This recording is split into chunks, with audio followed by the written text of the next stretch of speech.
श्री शिवाय नमस्तु भयमम। दोस्तों, आप सभी लोग जानते हैं कि 3 अक्टूबर 2025 यानी शुक्रवार को पड़ रही है आश्विन माह की पापांकुशा एकादशी व्रत दिन। और दोस्तों, ये वह तिथि है जो आश्विन माह में पड़ने वाली सबसे बड़ी, क्योंकि ये शुक्रवार के दिन पड़ने वाली है, शुक्रवार को पड़ने रही है और इसका बहुत ही बड़ा और विशेष महत्व होता है। अगर कभी भी मौका लग जाए और आश्विन माह की एकादशी को पड़ जाए तो आप लोगों को एक हरा नींबू वाला उपाय तो अवश्य ही करना चाहिए। इन दोनों का संयोग बहुत ही कम आता है। इसी के साथ में जी ने अपनी पुराण कथा में बताया है कि इस दिन आपको एक हरा नींबू वाला उपाय तो आपको अवश्य ही करना चाहिए, क्योंकि ऐसा दिन पूरे साल में सिर्फ एक ही बार आता है। और दोस्तों, आप सभी लोग जानते हो कि शुक्रवार का अगर सबसे बड़ा कोई उपाय तो दोस्तों, आश्विन माह की शुक्रवार पापांकुशा एकादशी व्रत दिन आप लोगों को इसे एक हरा नींबू वाला उपाय को जरूर करना है। बहुत सारे लोग होंगे जिन लोगों ने इस उपाय को ना किया हो, मतलब पूरा साल निकल गया, उन्होंने किसी भी दिन इसे हरा नींबू वाला उपाय को ना किया हो। पर दोस्तों, आपके पास एक आखिरी मौका बचा हुआ है, जो कि 3 अक्टूबर 2025 आश्विन माह की शुक्रवार पापांकुशा एकादशी व्रत दिन के दिन है। इस दिन आप लोगों को इस वाले उपाय पापांकुशा एका जरूर कर लेना। भले ही आपने पूरे महीने भर इस उपाय को ना किया हो, पर अगर आपने आश्विन माह के शुक्रवार पापांकुशा एकादशी व्रत दिन के दिन अगर इस वाले उपाय को कर लिया तो आपको इस उपाय को करने का वह फल मिलेगा जिसकी आपने कभी कल्पना भी नहीं करी होगी। इसीलिए आप लोग इस वाले उपाय को एक बार जरूर कर लेना है, ताकि आप लोगों के हाथ से ये मौका ना जा सके और आपको इस उपाय को करने का फल मिल सके। दोस्तों, यह उपाय पंडित जी ने शिव महापुराण की कथा में बताया है, जिस उपाय को आज हम आपको बहुत अच्छे से समझाने वाले हैं। इस वीडियो को देखने के बाद इस उपाय को समझने के लिए आपको कोई और वीडियो को देखने की जरूरत नहीं पड़ेगी। तो चलिए दोस्तों, उपाय को मैं करते हैं। देखिए, ये इस आश्विन माह के शुक्रवार पापांकुशा एकादशी व्रत के दिन ये इतना खास होता है, इतना महत्वपूर्ण होता है।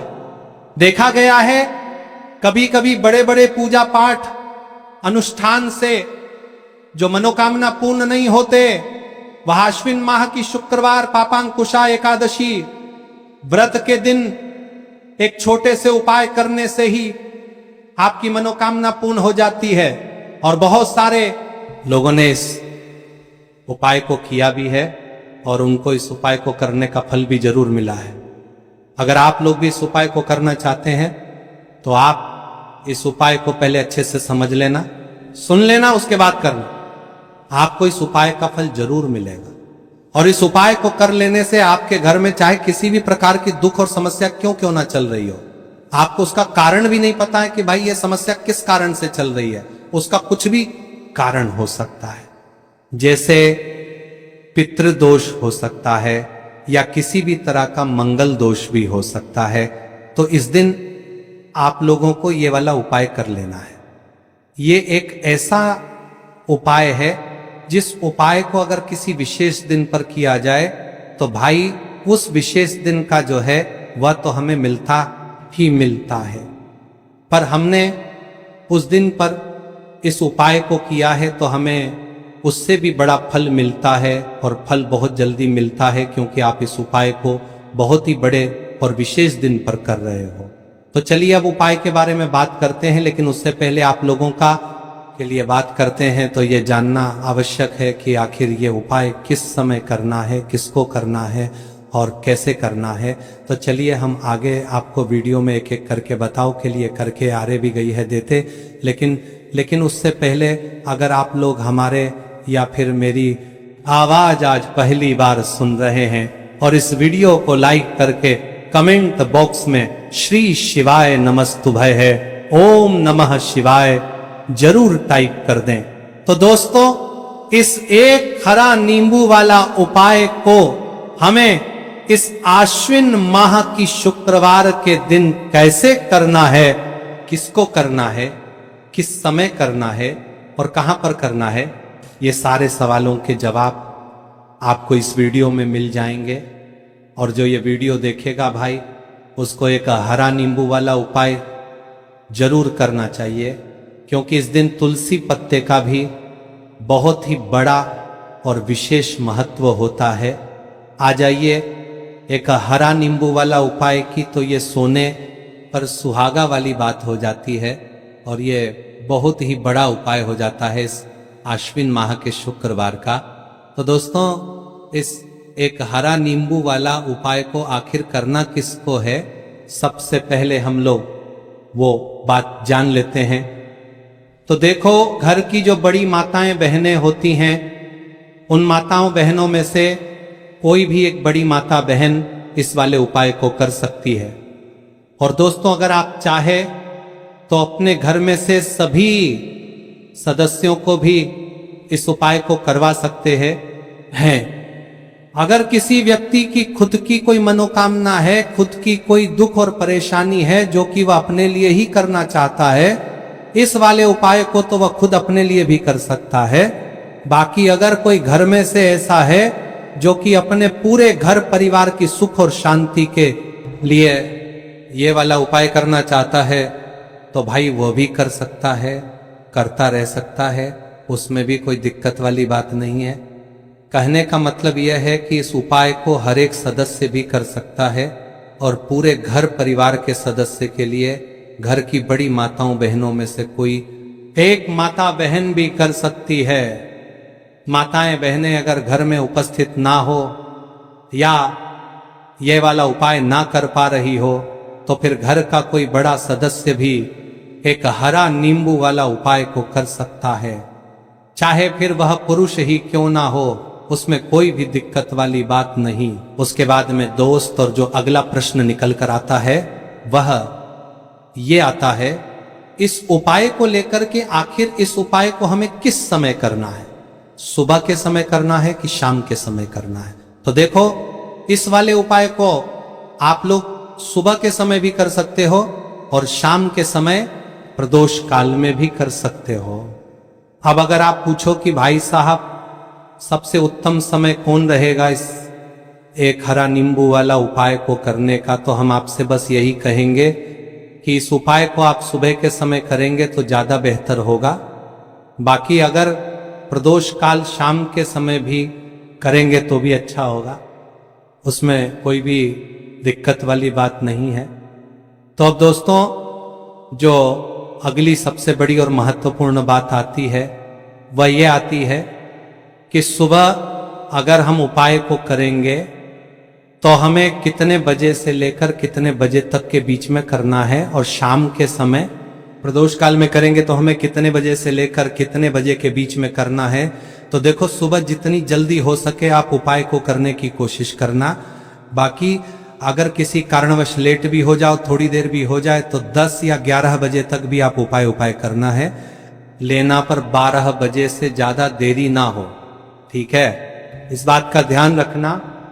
उसके बाद में दोस्तों, अगर शाम के समय प्रदोष काल की बात करें, प्रदोष काल का जो समय है होता है वह शाम के छहातार करता है कि बात करता है कि बाद में उत्तर जो इनकार करता है वह शाम के छहातार करता है।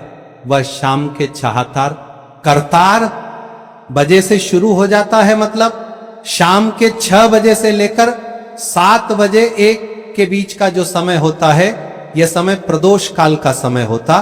तो आप इस उपाय को 7 या 8 बजे के बीच में भी कर सकते हो, मतलब शाम के 6 बजे से रात 8 बजे के बीच में आप कभी भी इस वाले उपाय को कर सकते हो, उसमें कोई भी दिक्कत वाली बात नहीं। तो देखो दोस्तों, सबसे पहला उपाय देखिए आपको क्या करना है।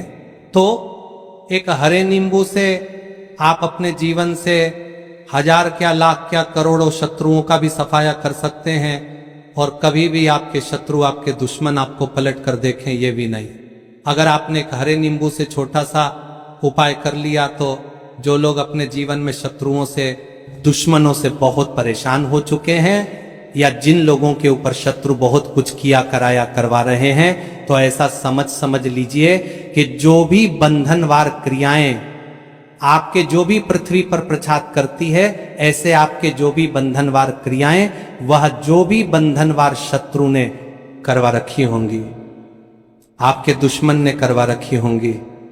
किसी भी तरह से अगर आपके दुश्मन आपको नुकसान करना चाहते हैं, आपको हानि पहुंचाना चाहते हैं, या किसी भी तरह से आपको परेशान कर रहे हैं, कोई भी दुख कोई कष्ट आपको दे रहे हैं, किसी भी आपकी संपत्ति पर, आपके व्यापार पर, आपकी दुकान पर उनकी बुरी नजर है, कुछ हड़पने की कोशिश कर रहे हैं, तो समझ लीजिए कि एक हरा नींबू लेकर बहुत छोटा सा उपाय आप करेंगे, और जो शत्रु आपको अपनी ताकत दिखा रहे हैं, आज आपको परेशान कर रहे हैं, उन शत्रुओं की सारी अकड़ निकल जाएगी।